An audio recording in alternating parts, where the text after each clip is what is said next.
৭১ তো তারা জামাত রাজাকার বাহিনীতে যুক্ত হয়েছে, কারণ তারা তখন তাদের আদর্শ বলে যে আমরা এক পাকিস্তান রাখবো।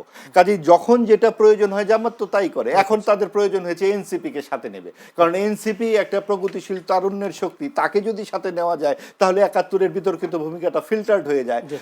ক্ষমতা গ্রহণের পর দেশের বিভিন্ন গুরুত্বপূর্ণ জায়গায় রদবদল নিয়ে আসছে বিএনপি।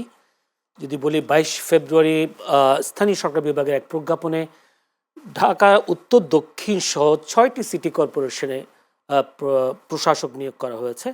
যে 6 জন প্রশাসক নিয়োগ করা হয়েছে তারা সকলেই দলীয় পরিচয়ে পরিচিত, তারা বিএনপির রাজনীতির সাথে জড়িত। আবার কি দিনে চিফ আন্তর্জাতিক অপরাধ ট্রাইব্যুনালের চিফ প্রসিকিউটর তাজুল ইসলামকে সরিয়ে নতুন চিফ প্রসিকিউটর হিসেবে নিয়োগ দেওয়া হয়েছে আইনজীবী মোহাম্মদ আমিনুল ইসলামকে। তিনিও বিএনপি পন্থী আইনজীবী হিসেবে বেশ পরিচিত।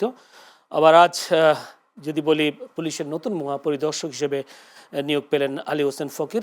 তার রাজনৈতিক পরিচয় তেমন আমাদের কাছে নেই, তবে এদিকে আমলাদের সরিয়ে দলীয় লোকদের প্রশাসক হিসেবে নিয়োগ দেওয়ার মধ্য দিয়ে আসলে কীরকম সেবাটাকে নিশ্চিত করা যাবে, সেবা কেমন পাবে, সেই বিষয় নিয়ে প্রশ্ন আসছে অনেকেই। যদিও আবার এলজিআরডি মন্ত্রী এবং বিএনপি মহাসচিব মির্জা ফখরুল ইসলাম আলমগীর তিনি বলেছেন আমলাদের চেয়ে প্রশাসকরা দক্ষতার সাথে কাজ করে যাবে। তবে বা জনমনে একটা প্রশ্ন যে দলীয় লোকদের কেন সবসময় নিয়োগ দেওয়া যায়। অতীতের যে সরকারগুলো তারাও সবসময় নিজেদের দলীয় লোকদেরকে বিভিন্ন জায়গায় সেট আপ করে সরকার পরিচালনায় ব্যস্ত ছিলেন। বিএনপিও শুরু থেকেই সেই একই পথে হাঁটছে।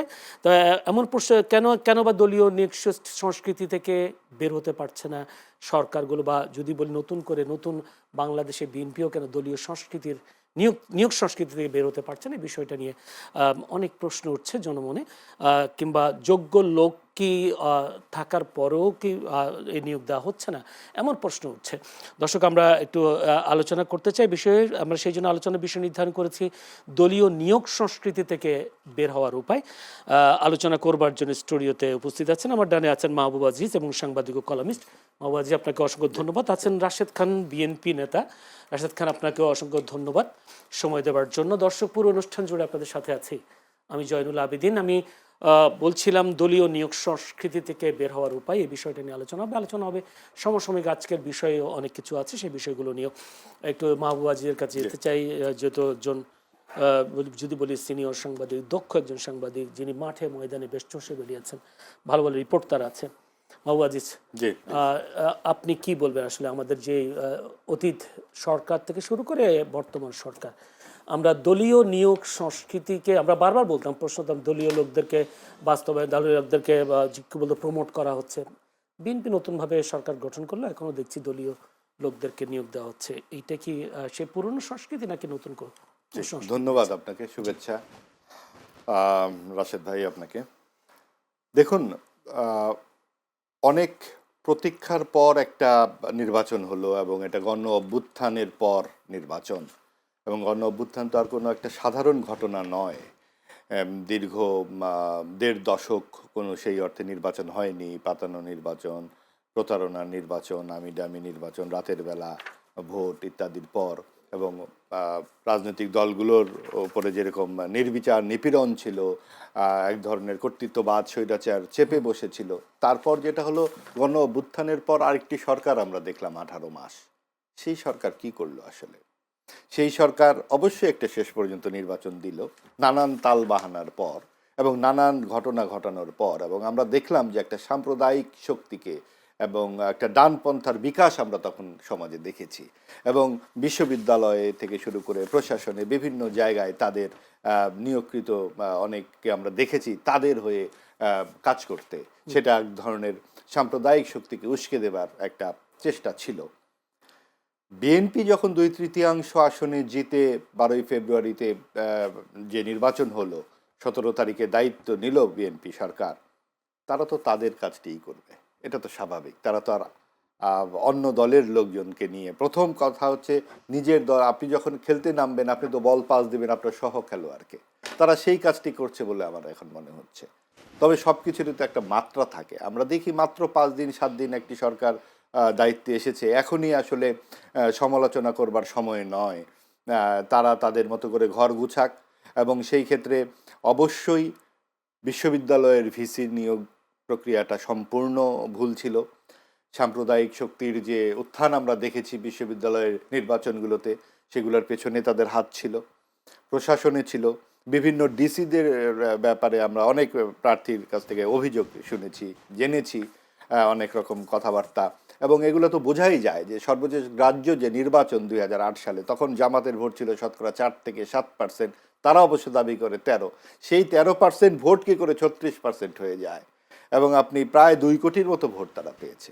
নিশ্চয়ই তাদের ব্যাপারে মানুষের আগ্রহ আছে, এটা যেমন সত্য, আগ্রহের নানান রকম কারণও আছে, সেটা সময়ে আমরা নিশ্চয়ই বিশ্লেষণ করব কী কারণ ইত্যাদি।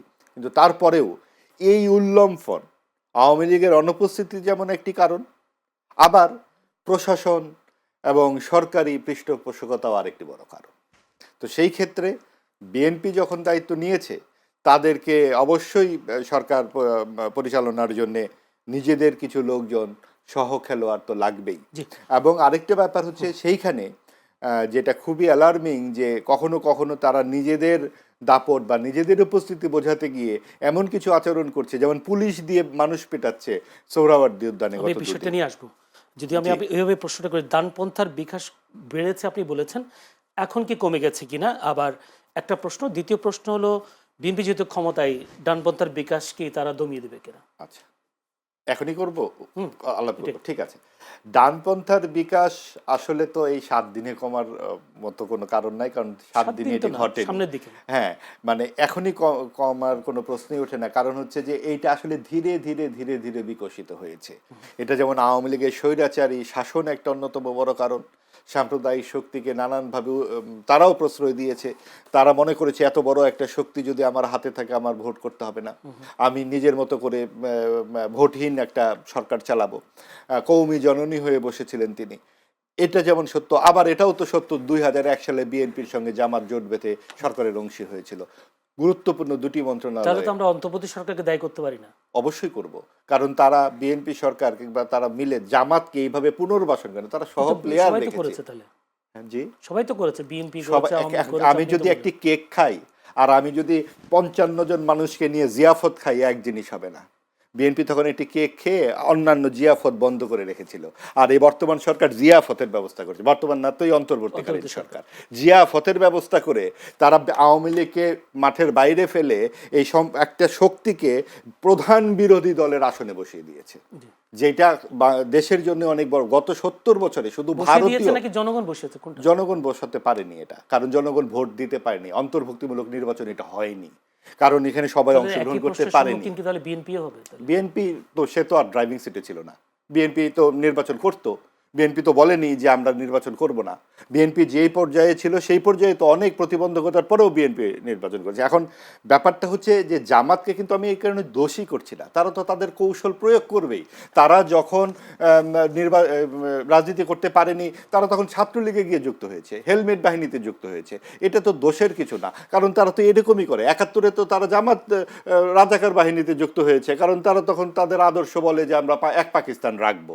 কাজেই যখন যেটা প্রয়োজন হয় জামাত তো তাই করে। এখন তাদের প্রয়োজন হয়েছে এনসিপি কে সাথে নেবে, কারণ এনসিপি একটা প্রগতিশীল তারুণ্যের শক্তি, তাকে যদি সাথে নেওয়া যায় তাহলে 71-এর বিতর্কিত ভূমিকাটা ফিল্টার্ড হয়ে যায়। তাদেরকে 30টি আসনের বিনিময়ে পুরো দলটিকে তারা সাথে নিয়ে নিল, মানে ফিল্টার হয়ে গেছে, ফিল্টার্ড হওয়ার চেষ্টা করেছে।